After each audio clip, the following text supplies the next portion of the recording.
Ah, tu n'as pas compris. S'il y a quelque chose qui est la plus importante de toute la terre, de tout Israël, de toute l'église, c'est ce lieu qu'on appelle le lieu. Il y a trois choses qu'il faut comprendre avec Dieu. Si tout être humain doit être juste, personne ne va vivre ici. En commençant par nous les pasteurs, les diacres, les anciens, les collaborateurs, même nous tous ici. Si Dieu doit traiter chacun de nous selon les iotas de ses commandements, il n'y a personne qui va vivre et subsister.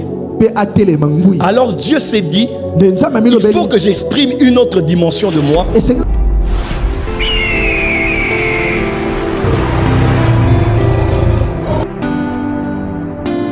Quelle est la nation la plus sainte? Selon la Bible, c'est Israël. On appelle d'ailleurs cette terre la terre sainte. La terre sainte. Deuxième question. De toutes les villes d'Israël, Israël, c'est par rapport à la terre entière. Quelle est la ville la plus sainte de toutes? C'est la ville de Jérusalem. De Jérusalem. À Jérusalem, quel est le lieu le plus saint de tous? C'est le lieu qu'on appelle le mont du Temple. C'est au niveau du mont du Temple, ce lieu-là qui est le lieu le plus saint. Le mont du Temple, qu'est-ce qui était le lieu le plus saint? C'était le Temple, n'est-ce pas? Comme le tabernacle de Moïse. Dans le Temple, quel était le lieu saint? Le lieu saint était la deuxième étape après le parvis. Après le parvis, quand on avançait, dans le parvis, il y avait les péchés, les sacrifices, les animaux, le sang, l'odeur de sang, la fumée. Mais le lieu saint était cette deuxième étape.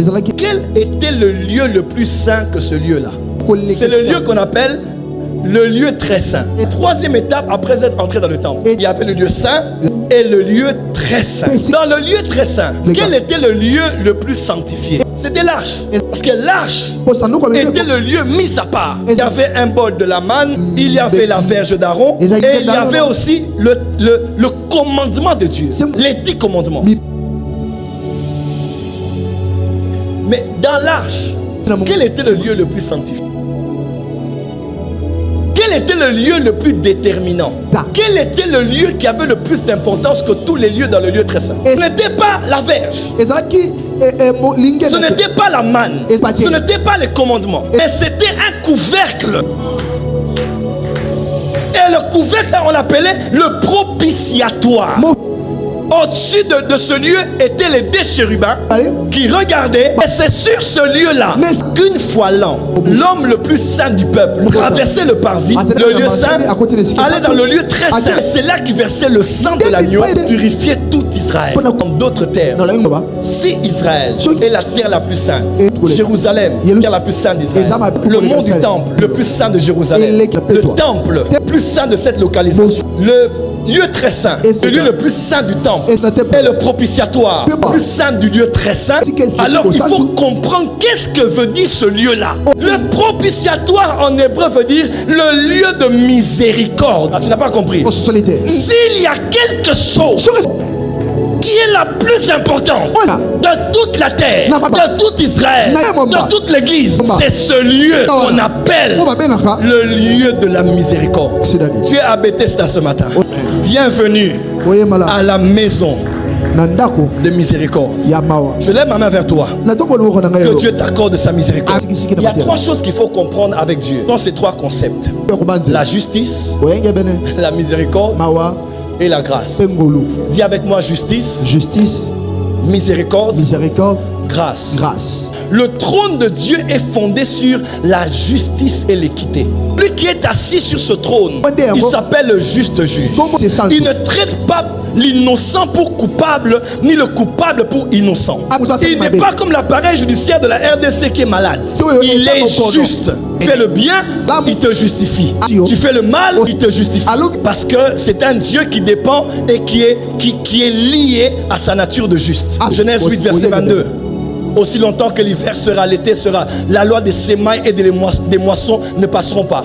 Galates chapitre 6. On ne se moque pas de Dieu. Ce qu'un homme aura semé, il le moissonnera aussi. La loi des causes à effet. Tu fais le bien, tu moissonnes le bien. Tu fais le mal, tu moissonnes le mal. C'est la balance de la vie. C'est l'équité de la vie. Tu as amassé le mal, Qui sème le vent récolte la tempête. Dieu est juste. Et même ceux qui ne connaissent pas Dieu savent que l'univers a des lois. Eux, ils appellent ça l'univers. Ceux qui sont dans l'ésotérisme, ils parlent du karma. S'ils parlent du karma, n'est-ce pas? Quand quelqu'un t'a fait du mal, allez, tu lances sur ton WhatsApp, le karma va te suivre, le karma va te faire ceci. On parle des seigneurs du karma, des êtres dans le monde spirituel, les œuvres des gens, et vont te faire payer tout ce que tu as fait dans cette vie ou dans une autre vie. Ça, ce sont leurs croyances. Pas de nous dans la Bible. Mais même ces hommes-là croient que quand tu fais quelque chose de mal, quelqu'un finira par t'arriver. Parce que vous soyez croyant en Dieu ou croyant à la nature ou à l'univers, tout le monde sait que ce qu'on fait finit par le moissonner. Ce n'est pas une loi spirituelle. Ce n'est pas une loi spirituelle. C'est d'abord une loi divine. Parce que la justice de Dieu est applicable à tous. Tu fais le mal, on te punit. Voilà pourquoi il est écrit: tous ont péché et sont privés de la gloire de Dieu. Parce que Adam a péché, nous sommes appelés pécheurs. Pas parce qu'on a péché, parce que quelqu'un a péché. Il était notre père. Il était l'alpha. Il était l'homme, le mâle alpha. Il était le premier de la ligne. Et nous avons péché avec lui. Dieu est juste. Et dans sa justice, il va nous traiter selon sa justice. Mais puisque Dieu n'est pas que juste, parce qu'il sait, en temps normal, si tout être humain doit être juste, personne ne va vivre ici. En commençant par nous les pasteurs, les diacres, les anciens, les collaborateurs, même nous tous ici. Si Dieu doit traiter chacun de nous selon les iotas de ses commandements, il n'y a personne qui va vivre et subsister. Alors Dieu s'est dit, il faut que j'exprime une autre dimension de moi qui fera en sorte que ma justice va les traiter comme ils méritent, mais ma miséricorde va les traiter comme ils ne méritent pas.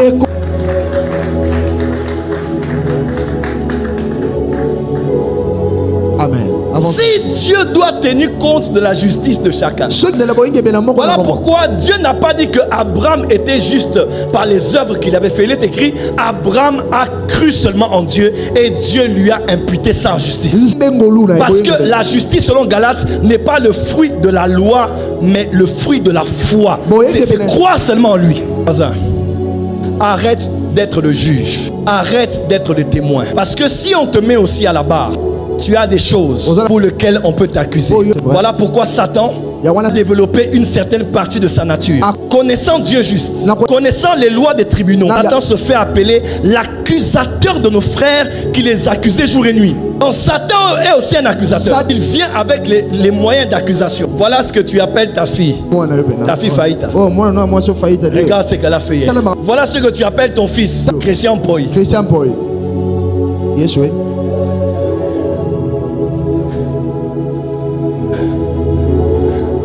Voilà ce que tu appelles Sawa, le roi des Bandal. Voilà ce qu'il a fait vendredi.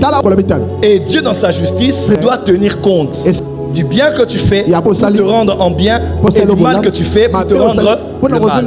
Mais Dieu, sachant cela, il a laissé exprimer sa miséricorde. Voilà pourquoi il n'y a pas qu'un accusateur devant Dieu. Il y a aussi un avocat.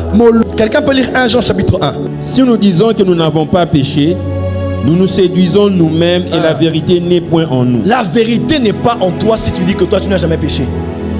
Vas-y. Si nous confessons nos péchés, il est fidèle et juste pour nous les pardonner, et pour nous purifier de toute iniquité. Si nous disons que nous n'avons pas péché, nous le faisons menteur et sa parole n'est point en nous. Mes petits enfants, je vous écris ces choses afin que vous ne péchiez point. Si quelqu'un a péché... Voilà maintenant ici. Mais si quelqu'un a péché, quoi? Qu'il sache... Nous avons un avocat auprès du Père. Jésus-Christ le juste. Donc si quelqu'un pêche, est-ce que quelqu'un lui dit? Il explique clairement que parmi même les enfants de Dieu là, personne ne peut dire qu'il n'a pas péché. Moi aussi je pêche. Ça fait mal, je sais que ça dérange ceux qui prêchent la sainteté. Mais même ceux qui prêchent là, ça arrive à tout temps. Dans Jacques il est écrit, nous branchons tous de plusieurs manières. Dis à ton voisin, moi aussi. Moi aussi. Il m'arrive de pécher. Il m'arrive de pécher. Tiens, ton voisin du voisin. Moi aussi. Moi aussi. Jusqu'aujourd'hui. Il m'arrive de faire quoi? Il m'arrive de pécher. De pécher. On dit si quelqu'un dit qu'il n'a pas péché, il se séduit lui-même et la vérité n'habite pas en lui. Donc il n'y a que Dieu qui est juste et aucun homme n'est juste devant lui. Voilà pourquoi Dieu a envoyé son fils. Son fils. qui est mort pour nous à la croix et qui s'est fait justice de Dieu pour nous. Et comme juste il est présenté devant Dieu, il est à la droite du Père. Jésus le juste, ton avocat, que tu n'as pas payé pour plaider pour toi. Que c'est difficile d'avoir des avocats ces jours-ci, Seigneur. Ça c'est vrai. Que ça coûte beaucoup d'argent pour avoir des avocats. Plus tu as de l'argent, plus tu as un certain standard d'avocat. Il y a des avocats que tu peux avoir à $100. Et des avocats, parler avec lui pendant 1 heure, c'est 1500 €. C'est 3000 €, 4000 €. 4000 €. On a des réunions avec l'avocat. Tu vois, c'est des milliers d'euros. Le temps juste de parler avec. Mais Jésus est l'avocat. Qui peut même plaider pour les pauvres. Qui peut même défendre les pauvres. On lève la droite, dit Jésus est mon avocat. On dit Jésus est à la droite du Père. Et on l'appelle le juste. C'est lui qui est le juste. Et quand tu crois en lui, il t'accorde de la justice. Jésus est l'expression ultime de la miséricorde de Dieu. Et l'expression ultime de la grâce de Dieu. Je vous explique. La justice, c'est quoi? Lève-toi. Prends le stylo, comme si tu as un couteau. Non, tourne-le bien. La justice, c'est cet homme, il entre à l'église et il tue 100 personnes en les ayant égorgés avec le bic. Quelqu'un dit sans effet.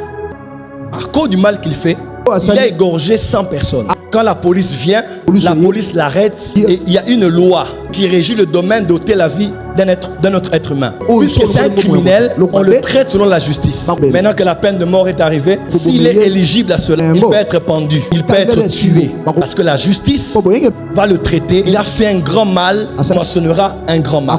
Maintenant, la miséricorde, c'est quoi? La miséricorde, c'est maintenant Dieu, le chef de l'État, qui dit, cet homme a tué 100 personnes. On retire son couteau. Cette personne va circuler normalement à Kinshasa. Elle ne sera ni arrêtée, ni jugée, ni condamnée. On ne va pas la traiter. C'est une personne qu'on ne va pas traiter comme elle a mérité. La grâce, c'est quoi? Le président maintenant vient. Il dit, j'étais déjà amnistié. Maintenant, je t'accorde d'être chef cuisinier, d'avoir des restaurants et des boulangeries. Plus grande boulangerie à Kinshasa. On va t'offrir les meilleurs couteaux, les meilleurs chauffandiches, les meilleurs couverts, pas beaucoup d'argent. La justice, c'est Dieu qui te traite comme tu mérites. La miséricorde, c'est Dieu qui te traite pas comme tu l'as mérité. Et la grâce, c'est Dieu qui te donne quelque chose que tu n'as pas mérité.